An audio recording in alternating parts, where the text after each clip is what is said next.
kuwa kabiri nibwo yagiyeyo igitondo 11:00 nibwo yapfuye ari kuwa gatatu 22 mu kwa kane nyine nanjye kujya ku ishuri ngomba barabibwiye nyine ariko mba ntabwo iseri yabura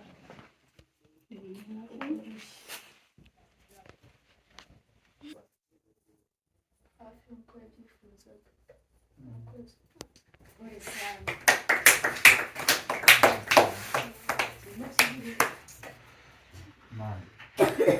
Nizere ko ibyo wavuze mu byumvishe umunsi igihe uri kumwe n'umuntu mukagendana wenda nk'uko mubayenge gutanga urugero ariko nyine ni urugero sibyo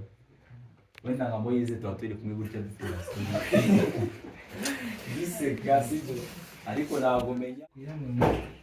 this time nyine ku bantu batabasha kubona uyu munsi utekereza ko mwahabonye sibyo ubu kano kanya wenda ku bantu batazashobora kubona uburyo bamugezaho ibyo bintu mwamugeneye mujye mubicishaho ntacyo bitwara wagake wakira ni kwisi asa ivuge ntabwo mutijye kimali kigusi bakita kwizera Jacques wallahi nditwa neza se ko tubaho kwizera Jacques kugisha ukuri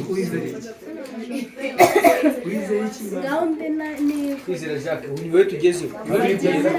wavuze ibyo tuvuga ntabwo ari ngombwa abantu bose bari tubice oya nta kibazo twakiriye ba nyir'urugo ndetse njye nyer'urugo babiri kuri twasanze niwe mutware wacu niwe mukuru w'umuryango ariko haba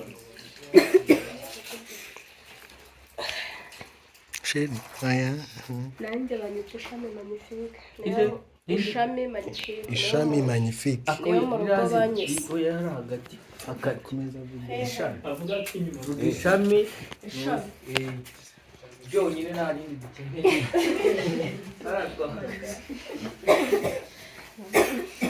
ndabona hano byagatuza kuvamo ihangane nabi cyane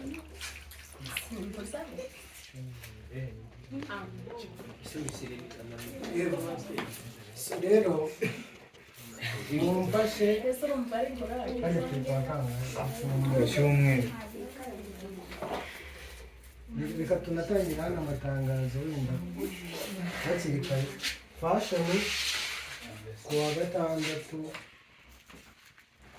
cyangwa ku cyumweru hafi aho mama yangu game over. Mwenye uwanja wake kaingia sasa. Game ishaisha hii. Maana soko naloingia. Sasa huyu igitego cya mbere